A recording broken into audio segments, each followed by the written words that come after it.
Speaker, I rise to speak to the measure. The gentleman has the floor.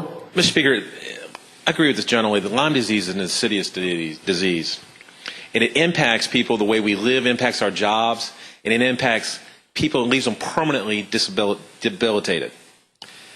In areas like mine and others, it's insidious, it's all over. I have 4 kids, and I have a little creek through the backyard. The 2 older kids could play in the creek a few years ago. 2 younger kids will never be able to do it because every night when we go to bed, we have to give the kids a head-to-toe tick check, just like all of our neighbors. If you go down my street, every one of my neighbors, somebody in their house has had Lyme disease over the years. It impacts my friends. My friend Delegate Albo and I have a friend of ours, Richard Gardner. He's a great lawyer, most compassionate part-time judge you'll ever meet. Last year, I talked to his wife. He was closing down his law practice. They couldn't figure out what was wrong with him. He had taken the Lyme disease test, negative. Come back, he had gone through every other test. He was going through doctors all over the country. Couldn't figure it out.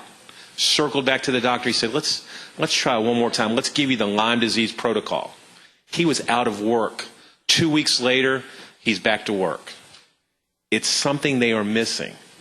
But it's all can leave. He's the lucky one. It can leave people permanently debilitated. Got a friend of mine from college, Robin Roughton. Her sister, Lucy, had been diagnosed with MS and other diseases, misdiagnosed. She had had the Lyme disease test. The lady was in a wheelchair.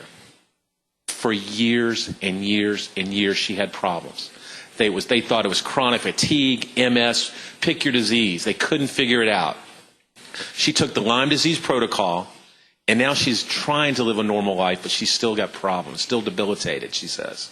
But she's trying to live a normal life. What the gentlelady's motion will do was move us forward, help some of our people, because you see, I've given you 3 little vignettes, but Lyme disease, it's not anecdotal for a lot of us. It's an epidemic. I hope you'll support the resolution and accept the Senate amendments. Thank you.